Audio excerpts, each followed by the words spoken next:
All right, now I'm really here. Cool. Yes. Sweet.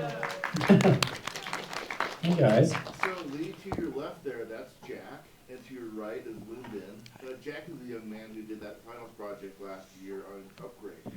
So he's a super fan, as you probably know. But we're all really excited. We're all really excited to see No one knows that movie, so he didn't pass. So Yeah. no, he did not. So I'm gonna hand it over to them. They've got loads of questions for you, and the audience has some too. Hey, cool. Yeah. No worries. Hi, Leigh. I'm Lynden. We have a bunch of students here that are super excited to speak to you, so I just want to say thank you again for coming and joining us. Yeah, no worries. Yeah. The first thing that we wanted to ask is you have these incredibly original worlds in all of your films, and like each film is kind of completely different in terms of its world building from the last. How do you attempt to maintain your voice from project to project? Like, meaning, how do you attempt to maintain your voice between different genres or different sort of within different worlds that have different characters populating them? Yeah. I think that a voice, mostly, so to speak, a writing voice, is something that naturally comes out. I don't necessarily know that people impose it. Like, I think, like, have you ever seen an interview with Quentin Tarantino? When you do, you realize that's why his characters talk like that. That, you know, like he writes in his voice. I don't know if he can write.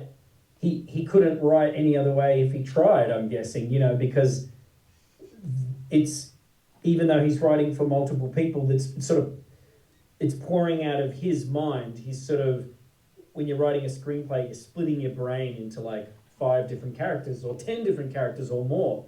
And so you play this little game, but it's all in your own head. So your voice ends up coming out no matter what. I don't think it's something where I've ever thought like, is this script Leigh Whannell enough? You know, it's really, you end up gravitating towards certain stories. And like if we're just talking about the world itself, I find that like creativity, it's such a mysterious thing, screenwriting. It's such a mystery to me. And the ideas that come to you know, when I go and see a film like Anora, right, it just won Best Picture. I saw it in theaters and I loved it. And I'm such an excitable film fan, like you guys. I have that disease. I don't know if any of you guys have it, where as soon as I've seen a film that I love, whether it's Anora or Dumb and Dumber, straight after it's finished, I'm like, I need to do something like that. You know, suddenly it's like just going where the wind blows you. It probably shows a lack of conviction on my part, but like, what you realize when you get in front of your laptop is, or your notepad or whatever, is as much as I love Anora, it's not what's coming out of me. It's almost involuntary. I end up gravitating towards this certain type of story. And so all that is to say that I think your voice is just part of your personality. Yeah. As you can see, I'm not the greatest at short answers. So we'll probably go through about 4 questions. No, that was perfect. I'd be terrible on a talk show because Jimmy Kimmel would be like, what's this thing I'm hearing about you getting pulled over by the cops? And I'd be like, well, and I'd start from like when I was 3. And sort of take them through through high school. Also that when we arrived at the police incident, you really had some backstory there. So anyway, I'll try to keep the answer short, but yes, I think your voice is just sort of in you. Cool. I mean, to piggyback off of that, I think that that like nature actually helps a lot, especially with your world building. And I think that's something that student films can sometimes lack, is proper world building. And I wonder if you have any tips for people making their first short films about how to help build your world.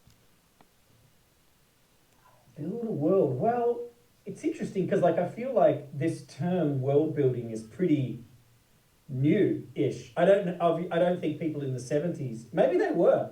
I mean, Walter would know this better than I am. He probably knows the etymology of the phrase world building. And I bet you Walter could be like, actually, in page 78 of Sci-Fi magazine, issue 128 in 1964, the term world building was used. Okay, this is over. We're done. I'm not making fun of you, Walter. I'm celebrating. Harlan Ellison first used the phrase in Sci-Fi magazine.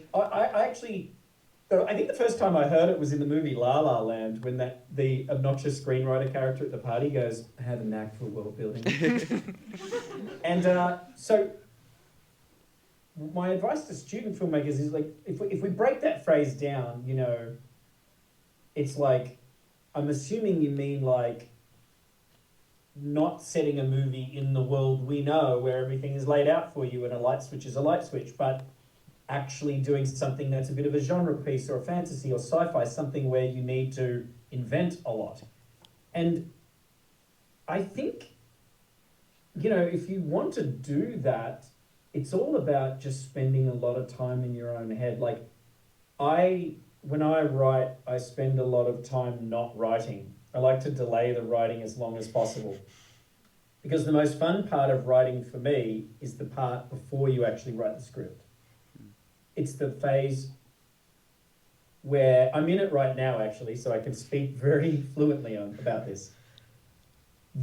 Right now, it's the stage where you have an idea that you like, which to me is so exciting, because I don't know about you guys, but like, as film lovers, you might have 10 ideas in a day, but like 9 of them are terrible. 9 of them, when you wake up the next day, you're like, that's actually not a good idea.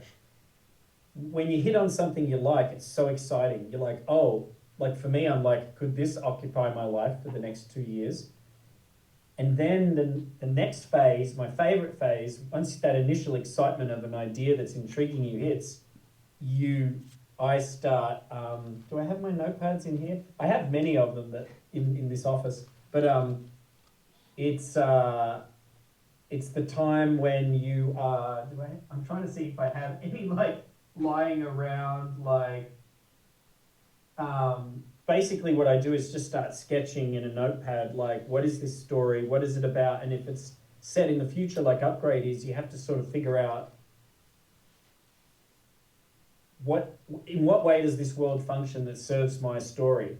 So in the case of Upgrade, you had this technophobe in the lead role, someone who hates technology. So the best way for this world to function was that everything was run by technology.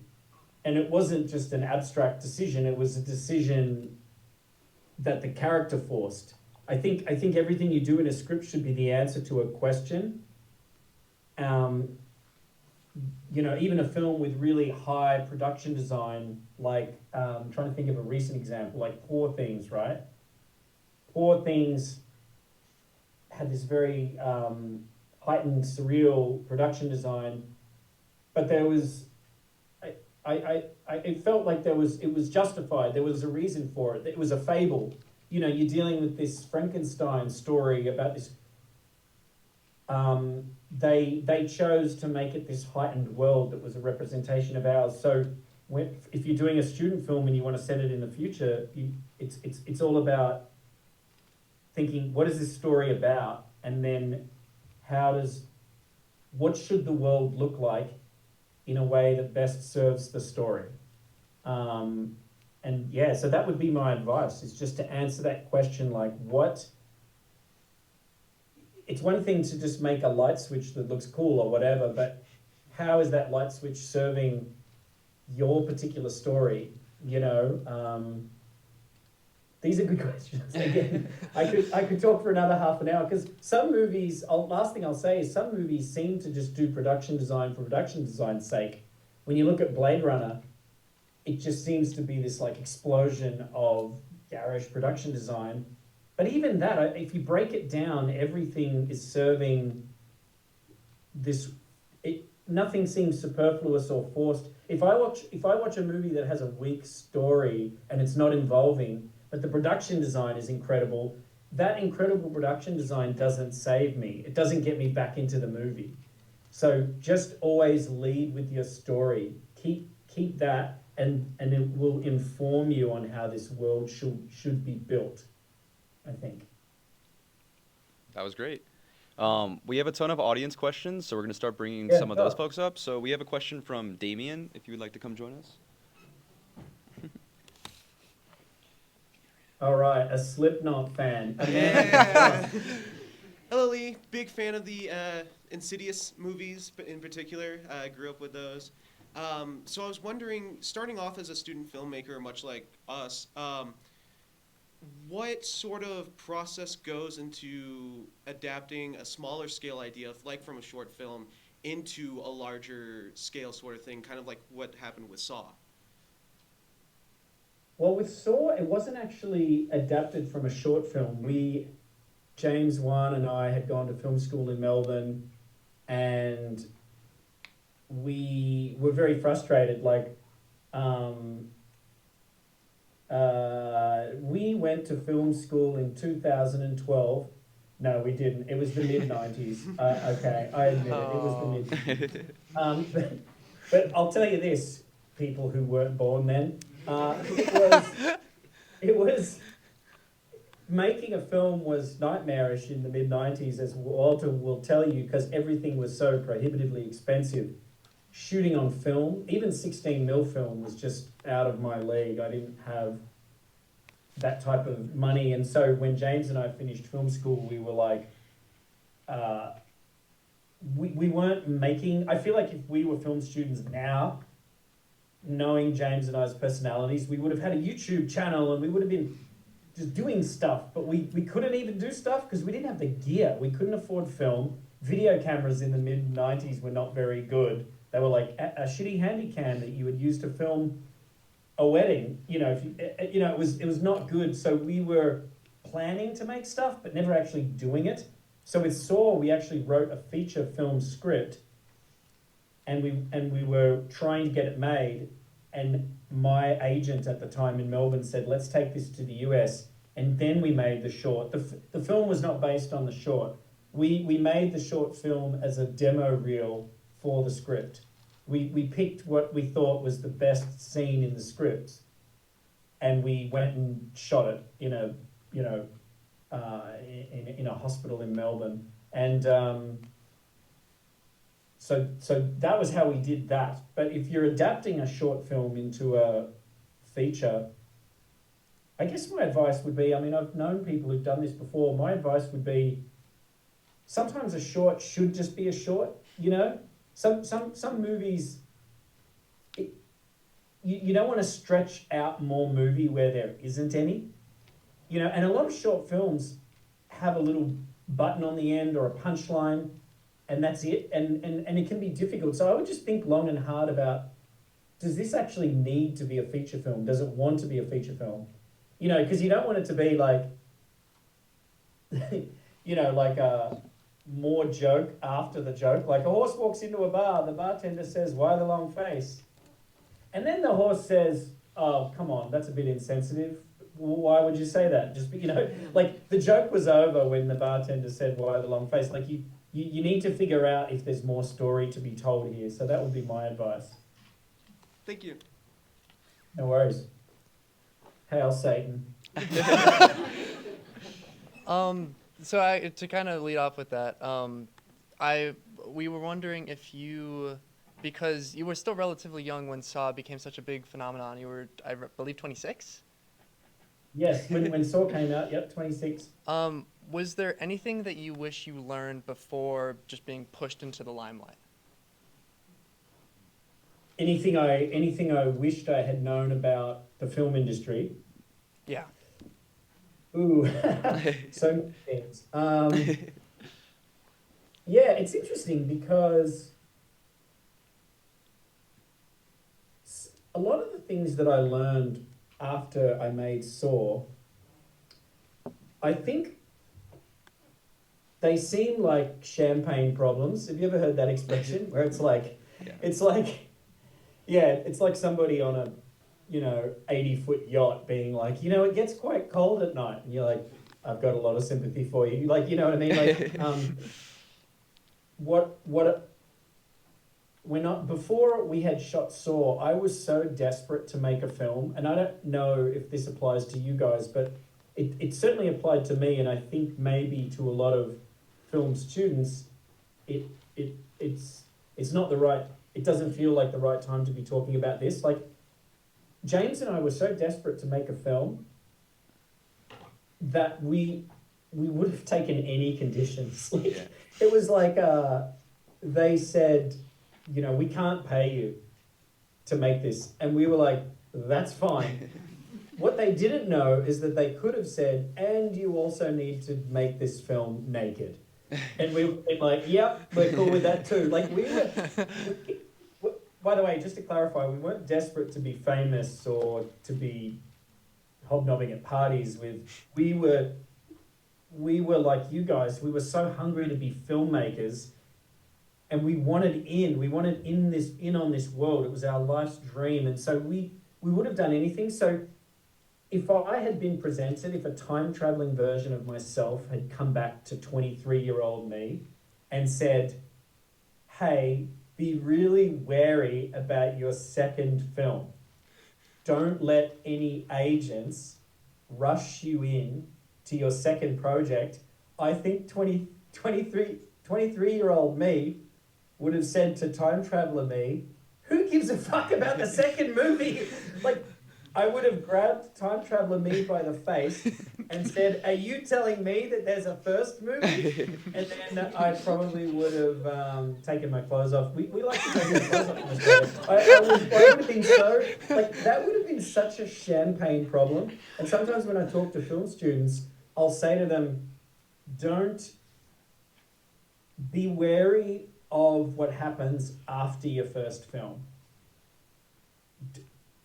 James and I got, I won't use the word bullied, but really shoved into another project by these agents that are quite predatory. The way they operate, it's like this predatory system of like saying, you have to do this. You guys need it. I wish I had known that you don't have to do a goddamn thing that they say. You're the artist. You tell your agent what you want to do. If I could go back in time with the same knowledge that I have now, back to 2004, I would laugh at these agents and say, you know what, I'll call you when I've got a script that's ready. But back then I thought that they were the bosses. I had it all screwed up. I was so like happy that I was in this world and also really anxious that I would fuck it up somehow. So when our little team of agents at the time said, you have to do this, I did it. I can't believe it. But I get the feeling sometimes when I say that to film students that they're like, let me worry about the second film before it's like I just would really have navigated. I think we spent a lot of years spinning our wheels and doing the wrong thing because of what other people were telling us to do. And I wish that we had just done our own thing for a while. We finally got back on track. But just keep that independence. If any of you guys listening or watching this right now is lucky enough to make a film and get into that world, like, have that confidence to say, I'm going to do what I want to do. Don't let other people steer you into certain corners. You've talked about your relationship with James Wan already a decent amount, and you guys were like friends in film school, and then you seem to like continue to have this relationship, and I just want to know how you continue to like maintain creative relationships with anyone in general or with James. With anyone in general. Yeah. Well, I mostly write scripts on my own, so it's not like I maintain creative relationships with crew, and I think that's really good to have a cinematographer that you work with, that you understand. Filmmaking is, I can see, just by a show of hands, who would love, I don't know what year you guys are in, who would love to direct a feature film in the next 5 years? I want to see how many hands go up. Okay, so you never know, like, who are the ones who are really passionate and who are the ones who are taking film, because it's like, it's really easy. You get to watch movies all day. You realize quite quickly how adversarial film sets can be, because there is a clock, and you're spending, most of the time, you're spending someone's money. Even if you're making an independent film, right, you're still going to be up against the clock. You're still going to be, you only have a certain number of days, you've only got the light. It's like this really pressurized experience, and it doesn't bring out people's best side. And even the first assistant director, their job is to be this cop that is constantly pushing you to get stuff done. It's a very strange thing, making a film. Unless you're Christopher Nolan and you have as many days as you need and all the money, then I think obviously it's a stressful experience, but maybe the time thing is less. But if you're making an independent film, it's very stressful. It's like trying to do a painting while someone shouts in your ear, like, hurry up! Like, you can't concentrate on the painting because this shouting is happening. So I think it's important to maintain creative relationships with, like, people that you like and can get along with, because that helps mitigate all this negative energy that is created by this relentless clock. Like, hurry, hurry, hurry, we need to finish this scene, we've got 2 more scenes. Shit, we're losing the light. All that stuff that's going to happen. At least if you're surrounded, I try to surround myself with as many people as I can that I really get along with, and I try to be nice to the crew, and pay attention to those people, nurture those relationships. Like, if you can bring people with you, that's always going to be a good thing. Absolutely. So next we have an audience question from Tom.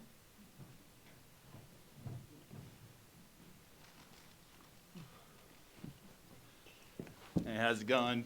Really big fan. You definitely have a knack for restructuring universal horror monsters into a modern context.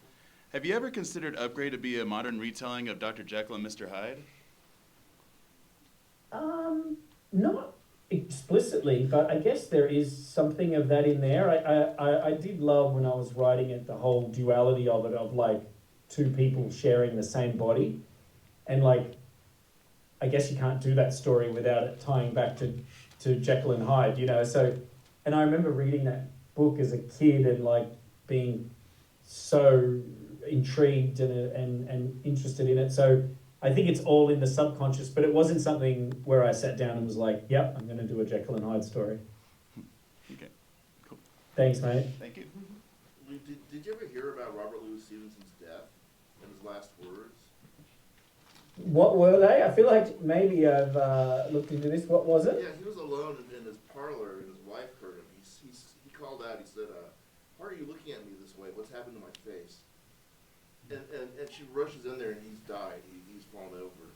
But that was his last words. I always related that to like a Jekyll and Hyde sort of thing. That's so creepy. My God. That's what I'm here for. Here.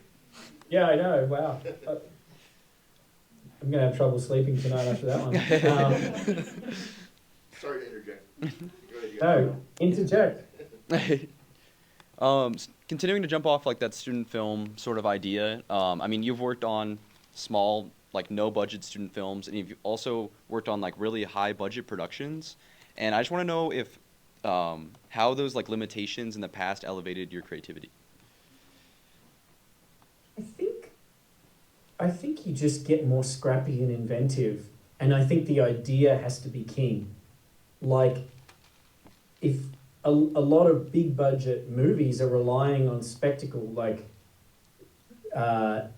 with a short film, all you have is the idea to capture someone's attention, and it doesn't mean you can't be ambitious. And I've seen short films that were very ambitious and a lot of visual effects, and I've seen short films about alien invasions, but I just think that it forces you to invent without using the toys of cinema. Like, you can actually, and no one's looking over your shoulder as much. Like, you should be really playing and trying to fail in a film school. Trying to fail meaning try stuff out. Try in your films. Work out. You have the room to really. You have the opportunity to be like, I'm going to try something I think I've never seen before, and then if it doesn't work, it's okay, you know. So I think I really do think that those limited budgets allow you to do things outside the box, but also be scrappy, you know. Alrighty, next up, we have an audience question from Aedan.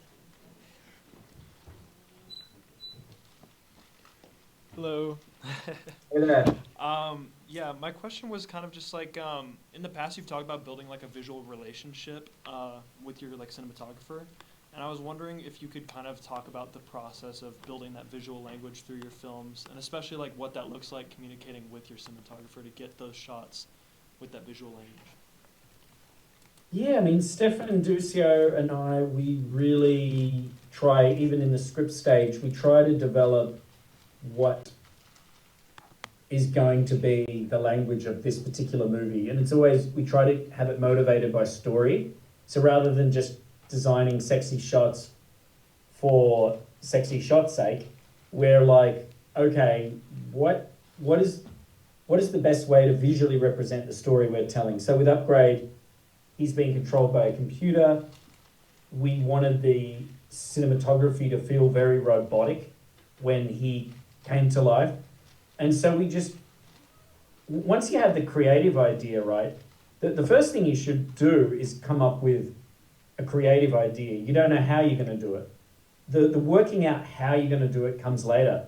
So once we figured out that we wanted to be very robotic, Stefan just went into homework mode, and we found this camera that would lock to the actors, and it was on a little gimbal inside this housing, and it was the perfect device to illustrate that. So it's really about just looking at the movie and going, what is this about, and what you know, with Invisible Man, it's like, okay,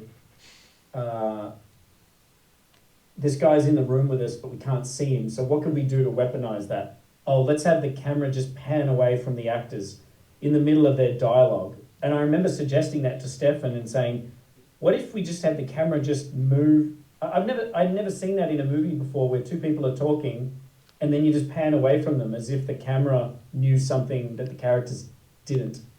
So yeah, it's really just about having creative conversations and then do the homework about how you can technically achieve it.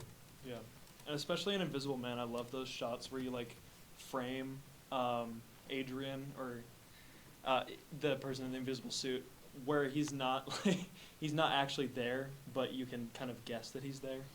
Yeah. Oh, that was so fun to do. Yeah, and that's the best part of working with a cinematographer early is figuring out, like, you can push. You should always be pushing each other to say, what can we do that people haven't seen before? You know, instead of saying like, oh, let's do a shot like that one. Let's do one like the opening of Boogie Nights, where we, you know, like, it's all cool to love movies, but I don't find a lot of joy in mimicking someone else's shot, no matter how great it is. My true joy is in saying, like, what can we do that we haven't seen? You know, so that's something I think you should always push for. Thank you so much. No worries. Right. Yeah, jumping off that a little bit, from like a directing standpoint, how do you like approach, like, what's your workflow for directing your scenes with like really heavily visual effects, and how do you pivot when things aren't working? With visual effects? Yeah. Well, visual effects are interesting because a lot of the time you don't know that it's not working until you're in post, right? Yeah. Be more like, how do you pivot when special effects, practical effects aren't working? Because they do go wrong. You just have to think on your feet. If something, it's a lot of preparation. If you do enough preparation, things usually shouldn't go wrong. But you basically just need to get creative. Like in Upgrade, we didn't have much money, but when we like cut the guy's face open, we had 2 prosthetic heads that we could use, and the first one didn't work. So with the second one, it was like, oh Jesus, we've got one prosthetic head left to cut open. So then I was like, let's get Logan out of there and bring the stuntman in because he's got a better chance of actually nailing it.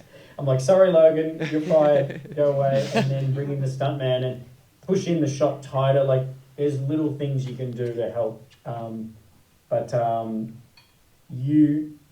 think the more you prepare, the more you'll be able to pivot.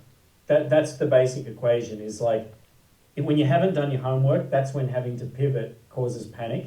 But if you have, usually you'll be like, okay, all right, I know another way I can do this. Yeah, and then so when you're when special effects aren't going wrong and you're in scenes with super heavy, dramatic, emotional, a scene for your actors to act out, how do you maintain a safe feeling environment for both your actors and your crew? Just especially within like horror and stuff, because you are working in with such heavy topics. Well, I guess like I would prioritize the actors, and make sure the crew's job is to be as unintrusive as possible, and just make sure the actor doesn't feel rushed. I try to keep it very quiet on set anyway, but especially for scenes that are emotional or where the actor, you don't want them having to think or get into a place when there's just all this noise, and film sets are very noisy. So I'm just really like strict about keeping everyone quiet in those scenes, and also letting the actor lead the camera. Like sometimes if an actor has to do something really emotional, or I don't want to say to them, hey, by the way, in the middle of your big emoting, can you just hit that mark over there? And it's like, there's a time to be technical. So like with Invisible Man, when Elizabeth Moss gets dragged into the psychiatric hospital, I just said to Steph, put the camera on your shoulder and follow her. And then I said to Elizabeth, just do whatever you want and we'll just find you. So when the medics are trying to strap her down to the bed, Stefan was getting blocked a lot of the time, but it was okay. I liked that feeling of like the actors were getting in the way and he had to move and like peek through bodies to that vibe actually contributed. So it's really about judging, is this a time to prioritize the actor, or is this a time to prioritize camera? Because then there are other moments where you do need the actor to do something very exact because it's more about a shot. So it's just, you're just needing to know which is which, Yeah. All right, it looks like we have another audience question from Danny.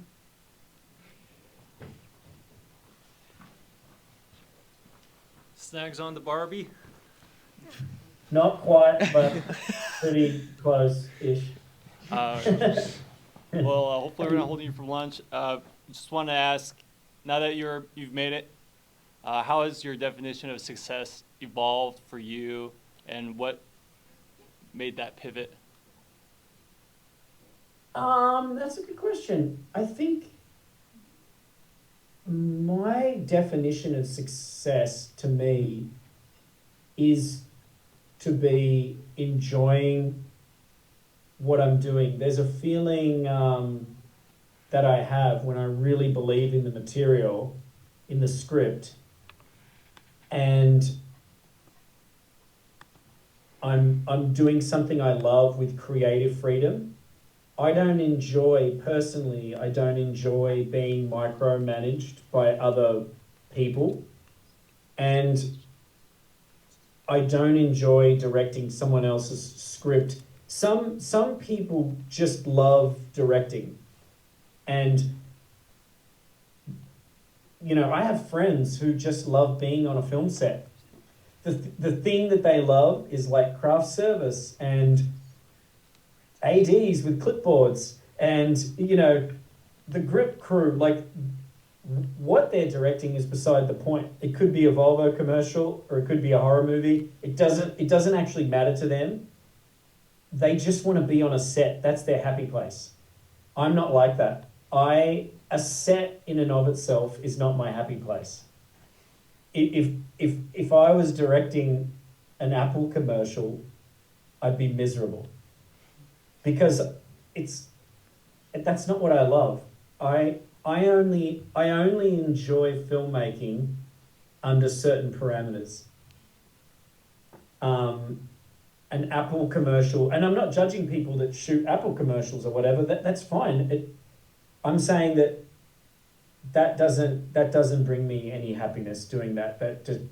Even if we were doing some cool thing with cool gear, and like Stefan Duccio, the cinematographer I mentioned, he's always shooting commercials. Between feature films, he shoots a lot of commercials, hundreds, if not thousands.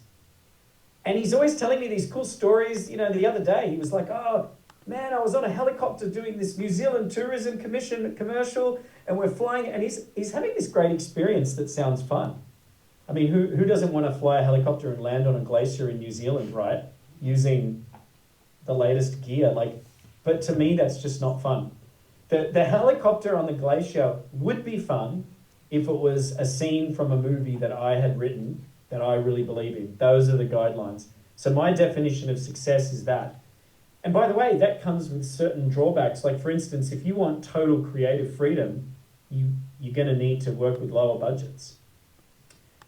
The bigger the budget, the less creative freedom you do, unless you're like Steven Spielberg or Chris Nolan, right? Where it's like, they have both. They have everything. They can spend $300 million, but it's like they're making a Sundance movie. No one's going to question them. But most people, when you're making a bigger budget movie, you've got so many people. And by the way, I know people who enjoy that too. I actually know people who enjoy politicking with the studio, the fighting. They actually enjoy it. I can't believe it, but I've asked them, like, why do you enjoy it? What do you enjoy about it? It's like this game that they like. They're like, oh, it sounds horrible. So basically for me, my definition of success is lower budgets. And if I can do that, if I can make movies that I've written that I really believe in, I'd be so happy. Thank you. No worries. All right, I think we also have another audience question from Francis, if she wants to come down. Hello. Hello there. So as a film lover, I really appreciate good criticism. You know, some people have a very dismissive attitude, sometimes even a hostile attitude to critics, which I think is very short-sighted and sort of anti-intellectual almost. But from the artist's perspective, I understand that you're always going to want to defend your film, and it can be a really difficult thing to pour your life into something for so many years and then to have somebody come up and misinterpret that. So I'm curious, particularly as a genre filmmaker, how do you metabolize critical response, and how do you hold space to review those ideas without letting it kind of get into your head? Yeah, it's a interesting topic, definitely, for sure. It's very hard not to let it get into your head. I think metabolizing it is a good way of putting it.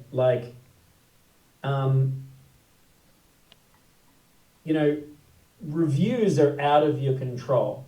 That's the thing. They're completely out of your control. So in a way, needing it or depending on it is always going to hurt, because you have nothing to do with it. Once you finish the work and you push it out into the world, release it, people's views of it, whether they're critics or audience members, has got nothing to do with you. So a good approach is to just try to detach from it, and also know that it's gonna sting. Like when I was writing movies, I wasn't as emotionally attached to the reviews because I felt like I could just point at the director and say, it's their fault. You know, like there's this one gap between you and the actual product. So if a movie that I had written was not well received by the critics, I would detach from it a little bit and blame the director in my mind. I'd say, okay, well, they obviously did something wrong. My screenplay was brilliant. But when I started directing films, all that went away. I became very vulnerable. It's like your child. It's so close to you. When you write and direct something and put it out there, you're so vulnerable. You're basically saying like, here's me, and putting it on the chopping block for everyone to judge. So metabolizing, it's really difficult. But success is an accident and failure is an accident. It's really, and also, the world is an unreliable critic. Like, how many movies have you seen that were slammed when they were released that are now beloved? Like, people come around to things. So that's another thing to keep in mind, is that the perception of a movie changes over time. It's a living, breathing thing that exists. And even if it wasn't received well when you first released it, maybe it comes back around. Maybe it gets discovered. You just have to detach yourself from the result and try to keep being a better version of, like, okay, how could I be a better filmmaker? But it's difficult to metabolize it, for sure. Absolutely. Thank you. We have another audience question from Kylie. Hi there. So my question is, I know that I read in an article that both you and James Wan really didn't see Saw as a horror movie at first. It was more like an intense thriller in your guys' mind. And I know that it was marketed that way and probably helped in promoting the movie. But I guess I was wondering how you think that might have changed the audience's perception of the story. If it had been marketed as a thriller, or Yeah, as you guys originally. yeah, I don't know. I mean, I think it was smart, I guess, of Lionsgate to market it that way. Yeah, we really did see it as like this locked room thriller, and I'm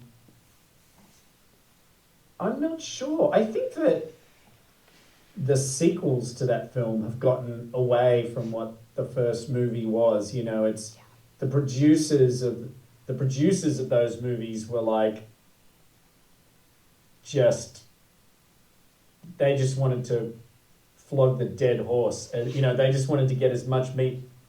They're like ruthless capitalists, right? So they're like, yeah, let's just keep doing this. I guess that's what the producers of Friday the 13th in the 80s are. You come across this horror thing that works as a franchise and they just keep doing it again and again. But, you know, I still have a lot of affection for the first film, and it's like a diary of my life. Like that film was written when I was 23. So it's really a reflection of who I was at 23. Like, I could write more worldly, sophisticated dialogue now than I could then, you know, but I don't judge it because it's almost like reading a diary entry from when you were 16 or something, or you're kind of cringing because you're like, there is an earnestness or something, there is an attitude in your younger self that maybe you're a bit embarrassed of. But with Saw, I'm like, this movie is a reflection of who I was at 23, and this movie allowed, you know, 45-year-old me to make movies. Like, me now, I don't get to make movies if it wasn't for that 23-year-old. So I'm very thankful I'm thankful to 23-year-old me for doing this movie, and you know, and I wouldn't change anything, you know. I wouldn't change. There's nothing in the perception of it that I would changed. I'm just glad I get to keep making films. Perfect. Thank you. Yeah. Let's wrap up with just maybe one or two more. Jack, I'd love to hear your final question, perhaps for Leigh. Oh no. Has to be good. Yeah. Oh sure. No. Let's go to. Yeah, we were doing a Well, back yeah. forth system. Right. Jumping off like that horror idea that you were talking about a little bit before, I think that like those Saw movies that you came up with were really like impactful into like the horror genre and community. Why do you think that there's always been like an audience for horror in our community, and how has that impacted you? I think human beings just love to be scared. I think this goes back a long way. Back to the invention of cinemas, some of the first movies, why do we build roller coasters? Like, that's such an interesting pursuit. If an alien came down and was like, what's that thing over there? Oh, that's a roller coaster. What does it do? Well, you pay money and you sit in it, and it goes up really high, and then it goes down fast, and it feels like you're going to die. And the alien would be like, why do you do that? There's something in us as human beings that likes to experience fear and adrenaline within controlled environments. We don't want to experience it in real life. Like, if you are swimming in the ocean and look over and see a great white shark, that is not a good feeling, right? That is total primal terror. The lizard brain in your head that has not been activated since you were 3 and got lost at the mall would switch on, your blood would freeze. Like, that's not a good, no one wants to be in that situation. But for some reason, we do want to watch someone else swimming, getting attacked by a great white shark. It's like a simulated version of this terror, like that we can, and that's why I think it's always been there. And I always think it's funny when people will write, columnists and writers will say, horror's back. It's just so weird to me. Like, it's just like, it's like if somebody at a party had never left, but somebody kept saying, look, he's back. It's like, horror's always been around. It does go through various mutations. Like, it'll go through a phase of, like, in the 90s, it was like, oh, we're going to do this ironic teen slasher thing, and then it mutates into something else. And, then there's the A24 Sundance horror. There's these different mutations, but the genre itself has just always been strong. And, it's a great community. You don't need movie stars or big budgets. Like, horror fans are loyal to the genre. They'll go to the movie. They don't need the movie to come to them. A lot of people, passive film watchers, need a movie to be sort of blasted at them on billboards and on TV. Like, horror fans will seek out an Icelandic, if they hear that there's some no-budget Icelandic serial killer film that's the scariest thing ever, that's like, that's a horror fan's heroin. It's like, where do I get it? How can I get it? And it's like, well, it's only available on, you'll find that film.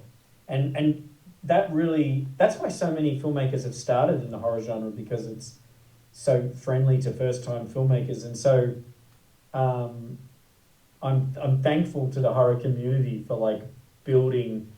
And, I'm old enough now that I can look back and see how James and I have had an impact on the tide of horror. Twice we've changed. I wouldn't have said this 10 years ago. I mean, I'm Australian, so I'm genetically incapable of self-praise. But I'm old enough now that I can say this without gagging.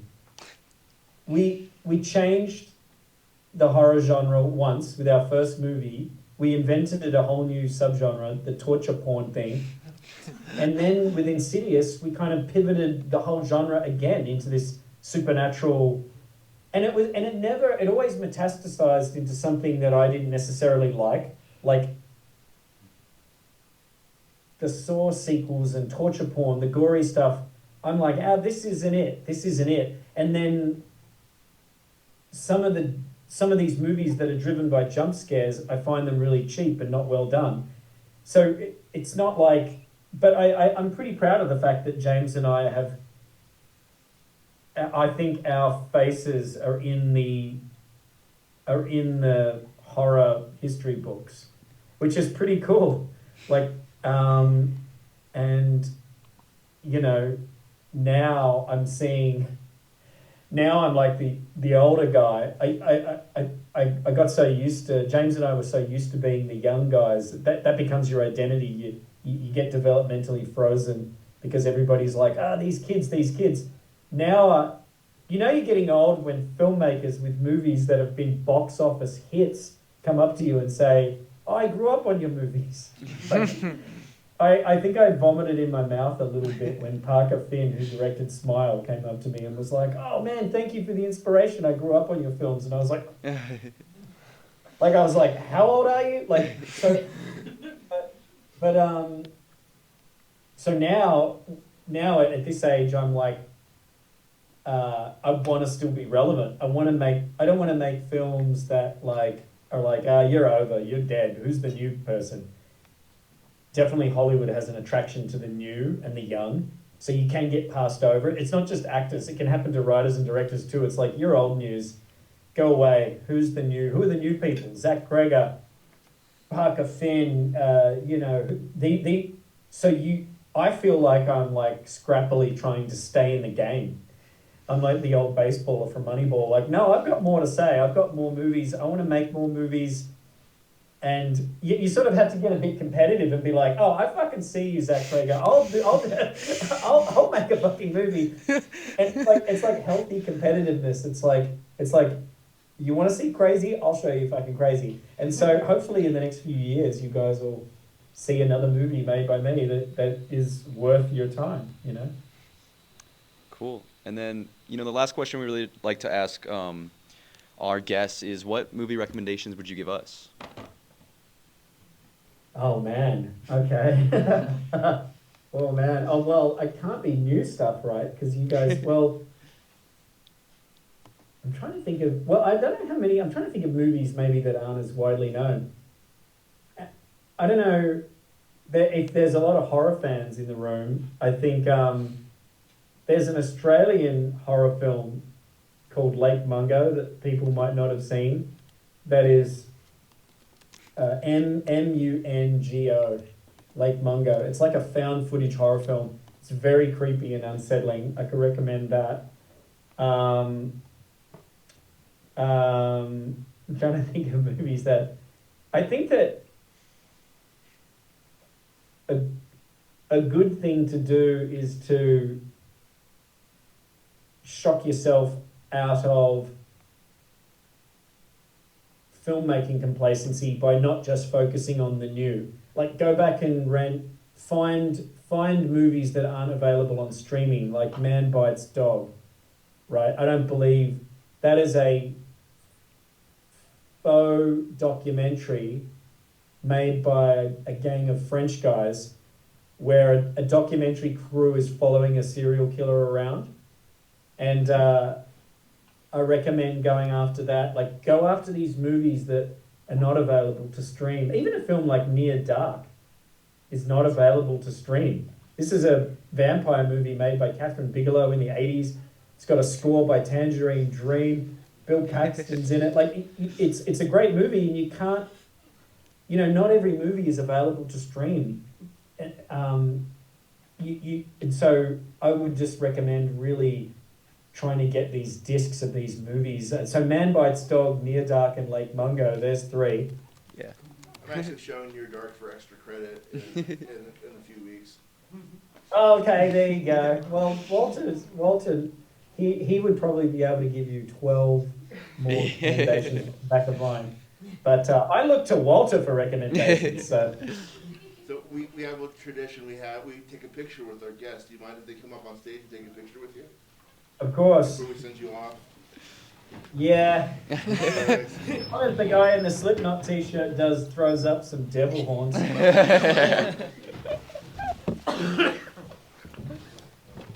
now I got it. You got it. I got it.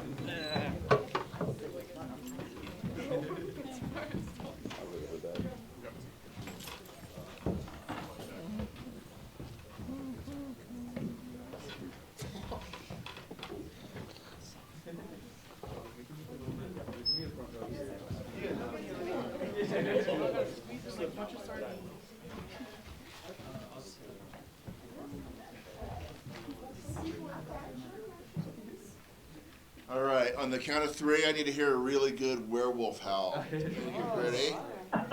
1, 2, 3. All right. Hey, Lee, thank you so much. Cheers. Thanks, guys. Good to chat to you. Yeah, I'll shoot you a text later on. I really appreciate it. Thank you. Thanks, guys.